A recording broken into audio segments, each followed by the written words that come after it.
Good Gab, sponsored by Skillskin, a nonprofit organization empowering individuals with disabilities through employment.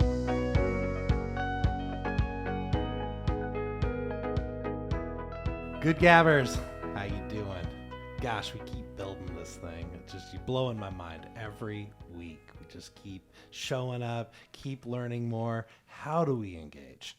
And today, I've got a great event for you to think about, a nonprofit that is working to pull people together to leverage talents and really move the needle here. I'm really happy to have Cammy Presho, Executive Director of Greater Good Northwest. Cammy. Hello. Thanks for joining us. Yeah, I'm happy to be here. What's happening? Lots of things all the time. Heck yeah. Well, what's going on for the folks who don't know, Greater Good Northwest? Yeah. Like, what are you doing? Yeah. So I think the most important thing we're doing, we are trying to pull people together.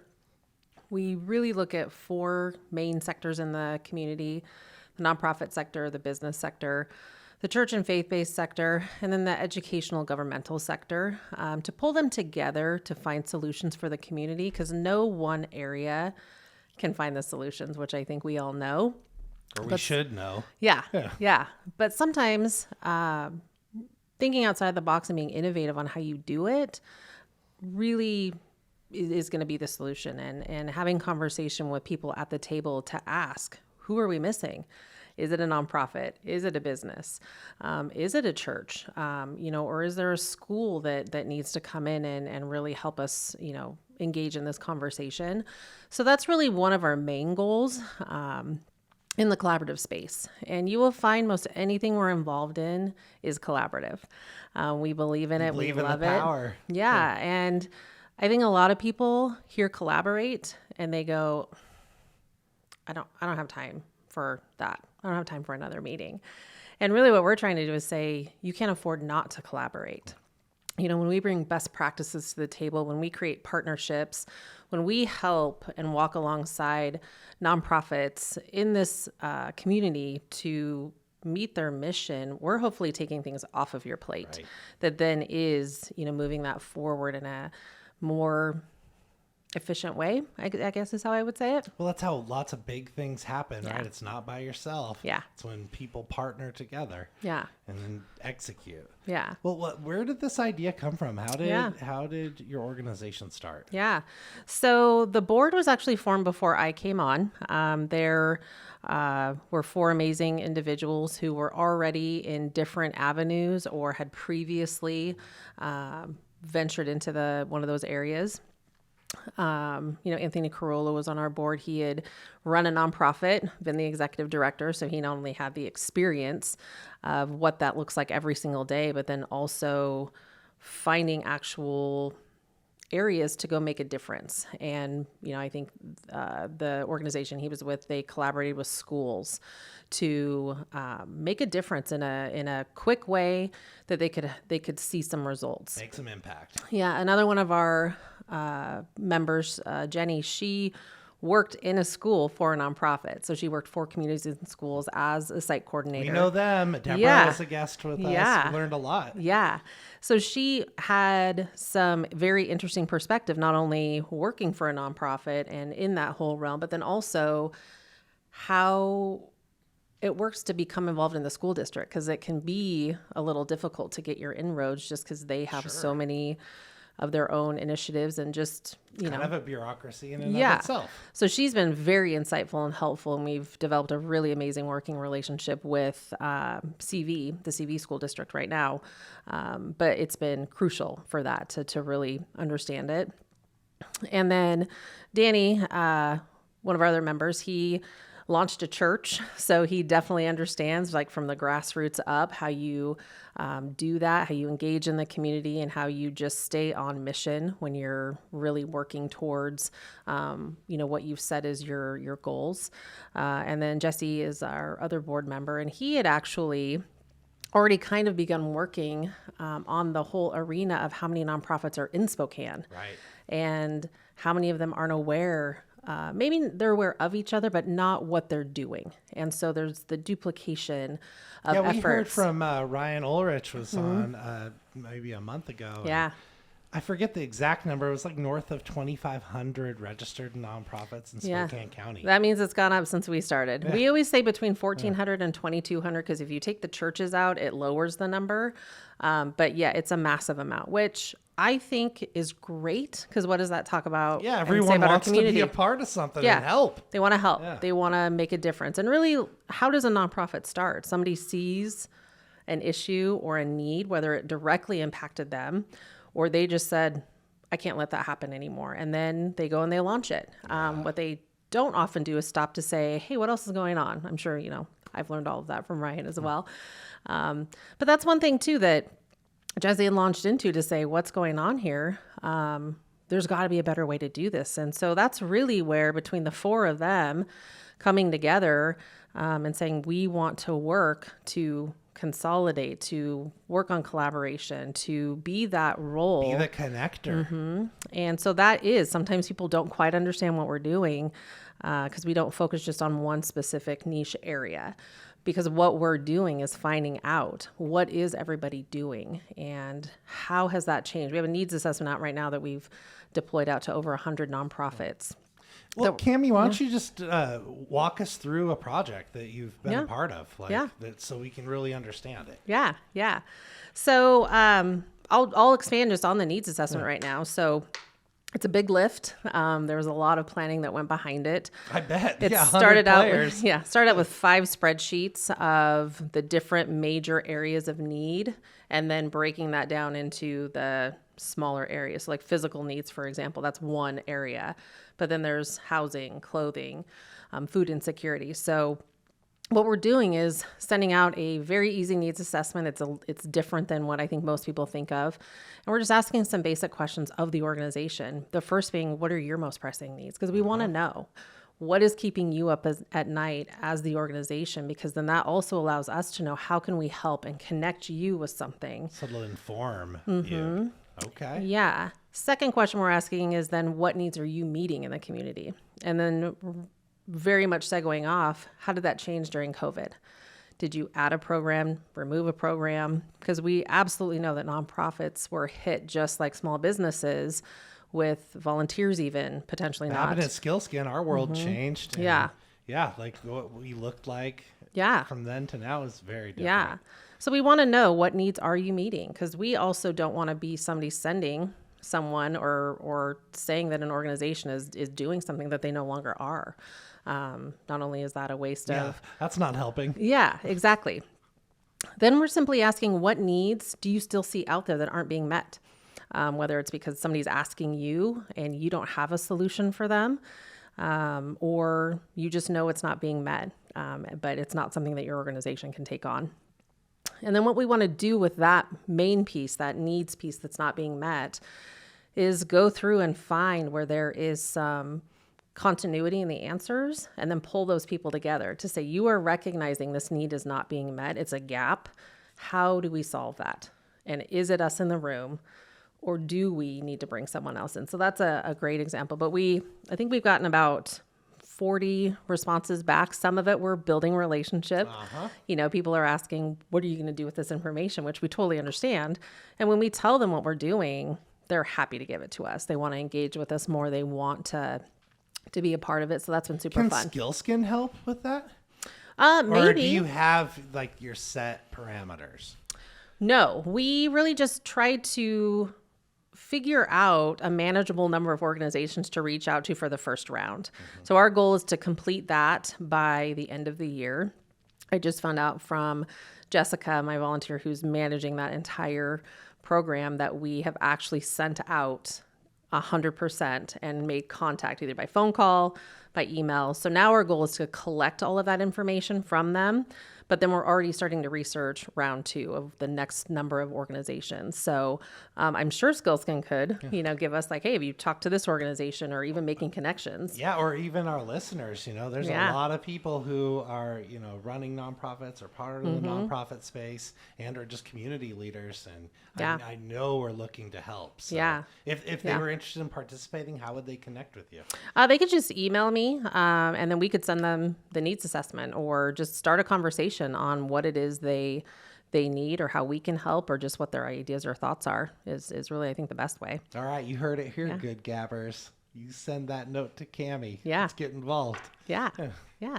So. Okay. So now what are you going to do with that information? So it's collected and we're going to start to braid things together. Talk about that a little bit, please. Yeah.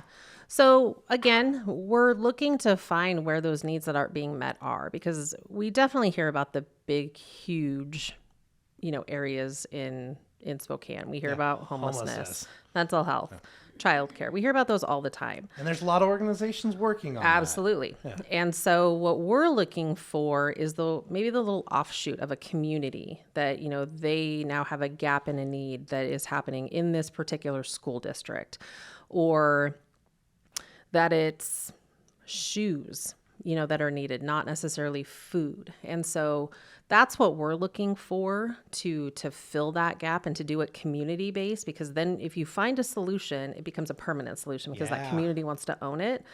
So that's one of the key things we want to do. The other part is just simply having that pulse on what's going on in the community. Because if we also hear in that first question, what are your most pressing needs? When we hear a hardship, if we can find another organization, or if we see potential for collaboration, that if that organization's willing to collaborate and it would solve that hardship for them, we'd love to be able to approach them and ask that question. By no means would we ever want to come in and say, hey, you two are doing the same thing. Maybe you shouldn't. Yeah. Never in that tone, but to say, you indicated that you're struggling here.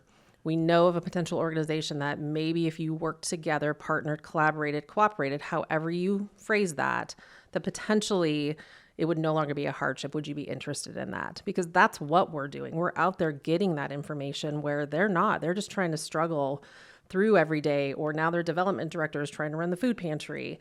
Or right now, there's no even people in those roles, right? So it's hard. They get real myopic and you can't really see all those connections. Yeah. I love that work. Yeah. Love what you're doing. Yeah, so that's really what we're doing with it. I love it. Well, okay. Well, how did Summit for Good happen? Because, truth be told, that's how we all met. That's true. Dana called me up. She's like, hey, look what's going on. Yeah. And we're like, all right, let's go. Yeah. And it was a wonderful day. Thanks. Yeah. Thanks. Yeah, so it's a really interesting story. We launched in January of 2022. And through some other groups that I had become a part of, Call to the City was one of them, and Boris Borisov was in that. And the Common Good Summit had been a conversation in 2021. And just, I think, for several reasons, it just never came to fruition. COVID. So, yes. So he broached the subject of, hey, do we want to look at this again? And if we do, do we want to kind of head it up? And the people in the room, I was the newbie to the group, and I'm the newbie to the whole nonprofit space, but I'm super tenacious and I love innovative ideas. So when they said, who should do it? And Boris just boldly said, hey, I'm heavily involved with Ukrainian refugees and everything going on. I can't lead it. So we would also need somebody to do that. And so I very much waited to see if anybody else wanted. And then I just raised my hand because I said, I think visiting about this is super important, because this type of a summit, I think it should happen, and I'd love to be a part of it. So really, 3 of us from that group, we had a meeting with Tim Gatos. He's the CEO of Together Washington, who had done the other summits. And we just talked about it. Do we think it'll happen? Should we invest in it? Yeah, will it have the impact that you want here? And so then kind of just by accident, I just became the ringleader in Spokane because I just loved it, said, let's do it. The other 2 individuals were kind of moving into retirement. And so they said, hey, take the lead. And so we ran with it and started inviting people into the conversation. And I simply love the concept of building bridges. I love the concept of bringing people together across a divide, whether it's real or perceived, because I think having a perceived divide is more damaging than a real divide because it's so... That wall's harder, isn't it? Yeah, and it's thicker. So easy if you have two people sit down and talk that you realize how quickly that perception can go away. We call it, it's hard to hate up close in our world. Yeah, it's easy to do it over email, maybe even easier to do over the phone, but when you're face to face, not easy. So that whole concept I just was on board with. And then it just went from there. And who do we bring together? How do we show that collaboration is happening in our city in big ways with maybe people you don't think it's happening with, but in areas it needs to happen? And how do we celebrate that? And how do we, garner conversation around that to then hopefully inspire people to show them that when you invest in your community, big things can happen. And that's one reason we wanted to invite even students in from high school and the university level, because whether they are going to stay here in Spokane as their home, or if they're going to end up, they're here just for college and then they're going, if you can see that these conversations are possible in such a large way, let's get you engaged and inspired at this level, and age, so that you take that with you as you're, progressing up. What a wonderful ripple effect that can have. Yeah. Well, I know it was quite effective. For Skillskin, we sat at a table with a new superintendent of Central Valley School District. Yes. And we just, he was interested. He was like, hey, what's going on? I'm new to Spokane. Yeah. And it was a good way for him to kind of connect. And, oddly enough, it was perfect timing for us because we had a big idea that we wanted to work on. We needed a school partner. And I can announce today, actually, that the contracts are signed around. Nice. We're starting a new project search program for students in the Central Valley District in their disabled high school students to be interning with multi-care. That's and amazing. So the hospital in the valley. So that's amazing. Yeah, that contract's happening.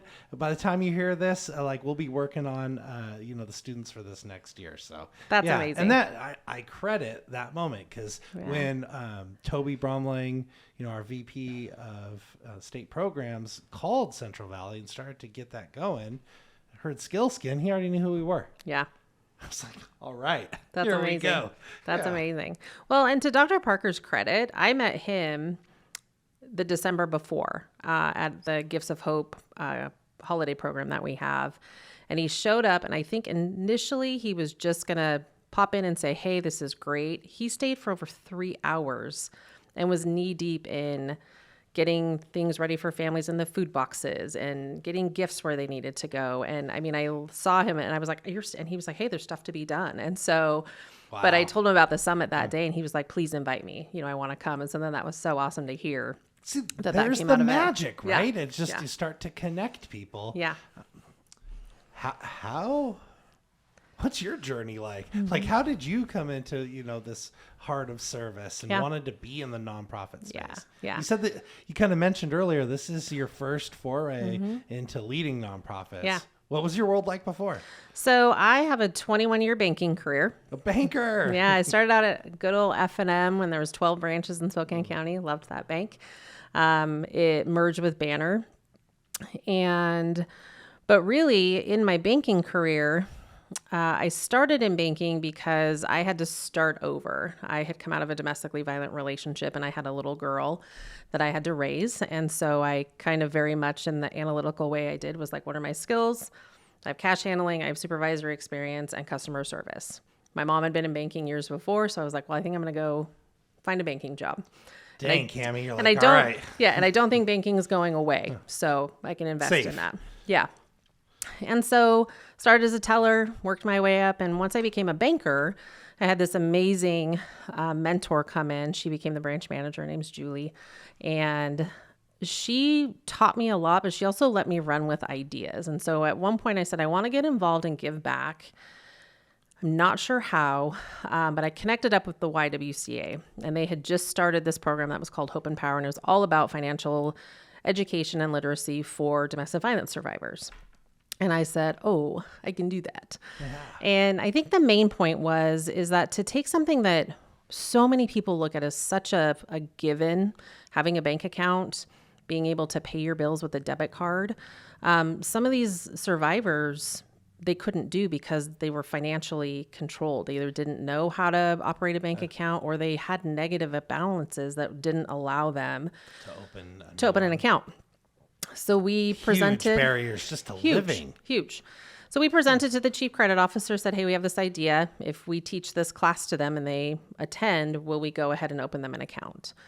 And he agreed, because really it was like, somebody's got to give them a chance. Why not have it be us? And I'm going to be walking alongside them, helping them, coaching them, getting them to also trust themselves and a bank. Yeah. So that's really how that started. And then when I saw how changing one tiny thing completely changed the trajectory of someone, which includes an entire family, then I was hooked. And so I did that for years. And then it moved into the Bank On initiative, which was in Spokane. And it was just for all unbanked people. How do we get them banked so that they can easily do just everyday things? And very much was just kind of known as the volunteer queen. And people would come to me and say, hey, my boss told me I should be doing this. How do I get involved? And I would just ask them, what do you care about? So what you're is a it? Connector at heart. Yeah, I am. But it was, I care about the why, which is why I do it. That's it. There's a benefit to me. There's a benefit to them. What do you care about? And then that would get them thinking, and then they'd go, oh, cool, great. And, take off on their path. But I think that just that really spawned that, and to give back and to know how far I had come and that my life could have taken a very different path, that I just know that when you can help people see something that they can't see themselves, and hope is such a powerful thing, but yet so easy for me to do, how can I not do that? So it's inspiring, Cammy. Thanks. So then when this came up and Greater Good was, getting ready to launch, and they had approached me, it was almost I can stay in banking for another 25 years and coast. Yeah. Or I could do this. And the very thought of just that every day, no matter what I'm doing, I'm potentially changing the trajectory of someone's life, I was in. I know. So, it's hard to argue with, right? Yeah. You want to be a part of that. Yeah. So That's who you are anyway. Yeah, that's kind of, I don't think I recognized it as much until I started this. And then it was like, oh, yeah, this is just kind of what I do and what I've done for a really long time. So yeah. Well, so now that the summit is part of the organization, I think a key component of pulling people together, and maybe, I bet there was a lot more magic that happened at other tables. That was just our table, but I saw a lot of smiles going on, a lot of connections, the diverse group of people. Yeah. What's the next summit look like? Do we have a date? We don't. That's one thing that we'll start talking about next week. So our leadership committee will meet next week. And everyone. All cards on the table. Cammy invited me to be part of this committee. I did. So you're going to hear a lot more about this on the show. We're going to make sure that we get everyone participating. Yeah. So we're working on solidifying a date. Yeah. So, my goal is to have it late February, early March. I don't want to have it as early in the year. I think it was still too close to the beginning of the year with everybody's beginning of the year stuff. So that we'll solidify that. And then even the scope of it, I have some ideas, but I definitely would love to hear what the leadership committee has to say. I really just keep having things presented to me that tells me what I think the scope needs to be. But we'll talk about that but it's definitely gonna be about collaboration, and maybe collaborations that people don't know about, big and small, the impact it can have on the community. And then we definitely will be changing up a little bit of the format, having it more open to the public to come, so that they can experience what I've definitely had. 95% of the feedback I had was just how amazing it was. And I had one person tell me it changed her whole life. Wow. And that was super impactful for me, because it was like, wow, I did not expect to hear that. I loved all the great feedback, but that I think was the biggest, that it changed her whole life. But it was about how to get involved, and that she's been in Spokane for so long and she just didn't know and didn't think her voice mattered. But she was like, you've shown me that I can do things on a daily basis to make a difference. So that was pretty awesome. Oh, it's music to our ears. That's what this show's about. Just bringing a whole lot of you know, a lot of people from every industry we can think of, like all the nonprofits are doing all this great work. Like, how do you get involved, engage people? You know, how do you do big things, interacting with government, private sector, like all of that? That's like, we just want to help move engagement. And I know that's like what our listeners just love so much about, you know, getting great guests like you on. Yeah. So it's so exciting. Well, how long have you been in Spokane? I am a lifer at this point. We moved here when I was 4. So at this point I'm a lifer. But I never had to leave to realize how great Spokane is. I think you can even just travel and visit certain places and go, oh, no, I would not live here. I'm glad we're only visiting here. But I also think that, you know, sometimes when you go somewhere and you think it's so much better, it's because you're on vacation. You know, it's because you don't have any responsibilities. You know, and when you come back to where you live, in reality, Spokane is a pretty amazing place. And that's why so many people leave and then come back. And just, I think, asking questions over the years, too, from people that, you know, moved from New Zealand, where I'm like, why would you come to Spokane from New Zealand? But then you hear from them and you're like, wow, it's so interesting to hear an outside perspective. And it is a pretty darn awesome place that we live in. So I think that's where, again, just knowing what we're doing every day, that we're just trying to improve and shift how people think here. It's just an amazing thing to be a part of. Yeah, well, I'm glad that you keep choosing it. Yeah. So when we were having coffee not too long ago, you told me a story that you were our banker for our payee group. Oh, yes. That, I just love that you were, you know, you were part of that. For everyone who doesn't know, you know, what representative payee is, it's sometimes people, you know, need help managing their money. And it's everything from, you know, folks experiencing mental health challenges, people living with disabilities, and folks just maybe ordered by the courts to, you know, manage their money. And Skillskin did representative payee services for multiple decades, and we're now out of that business. But we were in it for a long time, and it was hard to get good banking relationships. But your branch, and now I know you, like you made people feel really welcome. That's good. And seen. That's good. And can you talk a little bit about that, what that experience is like, and maybe like some of like new tellers that come in? Because that's a different clientele and with a lot of needs. Because maybe, I know for us, like when we were cutting checks or connecting or even on a phone call, that might have been the only phone call someone had for the week. So, well, what was it like from the banking perspective? I think when I first had moved to that branch, you know, just figuring out, you know, like, hey, here's, you know, this client, this is how it happens, and just understanding it.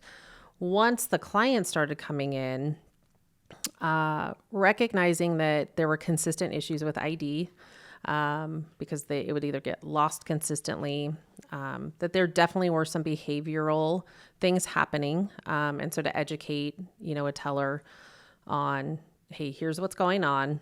If it gets escalated to a certain point, I'm going to be stepping in anyway. Or just being able to say like, hey, I know who they are. Go ahead and cash the check.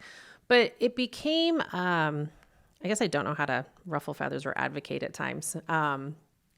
Hearing them go to other branches that wouldn't cash their check if they didn't have an ID, because they feel like, I mean, they're following, hey, there's a policy, we don't have an ID, but then recognizing what that's causing for the Skillskin client in that moment. And so I got a few people involved and said, can we just get some standard practice down, that there's a note on the account that just makes it easy for any teller at any branch, even if it's in Idaho, California, that they could cash this check for this person. If it's under a certain dollar amount, we don't care if they have ID, they're a Skillskin client, we're going to take care of it. Yeah. Because I felt like that not only advocated for the client cashing the check, it also took care of, or the non-client as it may be, it took care of our client too, to serve their client base. But then it also helped the employees to just know easily that they're not breaking protocol. Yeah, they don't have to get approval. And then I think I even had said, like, put my name on there that people can call me if they have any questions, because I'm very comfortable with what we should and shouldn't do.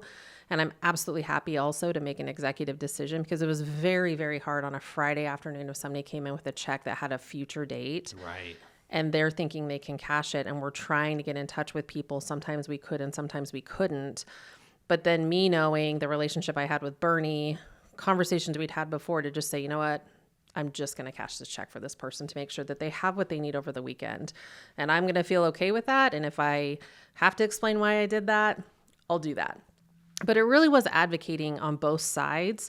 But again, having to have a conversation that maybe nobody else had thought to have or wanted to have. And then there were times that we had to get very firm and say, if this behavior is going to continue, we cannot have you come into the branch. You have to at least have a minimum. We're doing everything but yelling, doing certain things. Professional boundaries. We got to hold the people accountable. Yeah. And so, but making sure that we weren't not taking care of Skillskin's clients, and just even, getting an approval from Brian to say no, and to hear him say, no, we want it just kind of made it, I think, smooth out, where it could just be, you never knew, or somebody would only come to this branch because they knew. It just made it very easy to say, no, let's just take care of this in a global way and make it easier for everybody. So I love that story so much. It's, where business is taking accountability and saying, I want to do better, right?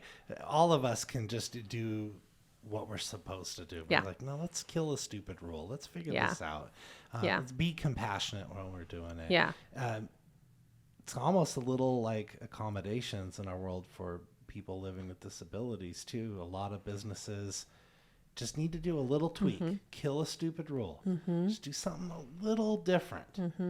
And people can be successful in their employment. Yeah. And your story of this, I hope it inspires others to think about their businesses, who, what they can do to help more people come in and work for them that might not look or sound or be exactly like them. Yeah, absolutely. Cammy, any visions for Spokane from yourself, from your perspective of your nonprofit that you'd like to leave us with today?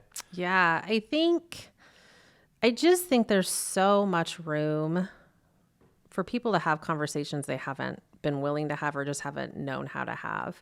I don't think I realize how much I live and breathe collaboration until I'm talking with somebody who has been trying to figure out how to bring that to whatever area they're in. I had a conversation last week with someone from the city who's putting together a neighborhood council summit. And just in talking with her, she just said, wow. She said, the way that you think about partnership, the way she's like, I just want to pick your brain. And so knowing that in so many different realms, in so many different areas, that if we can come in and just create that space to have those conversations, to inspire people to say, don't walk away right now. Like this conversation is just getting started. The small talk was awesome. I love knowing how many kids you have, but we're getting into now I know how you think. Now I know what you care about. Now I know why maybe you are so passionate about this area. Like, don't walk away and don't let it turn into a disagreement. Ask questions, find out what you can learn from that person. So I think that's the biggest vision I have, is I just see us being able to come in and create those spaces and help people navigate it and realize that, and that's part of what the summit does. It's part of, just even engaging in conversation that I know we've never done this before, but that means we get to create it and innovate it. And that's the fun part for me, where so many people are just, well, this is how we've always done it. And they don't think about breaking out of the mold. So I think that's the biggest vision that I see for us, is just where and how many different ways and spaces we can do that and just have people think different. I'm sold. Yeah. I know many of our listeners are too. Yeah. When you see Cammy out and about, say hi, introduce yourself, and see how you can help. Cammy, thanks for joining us today. Absolutely.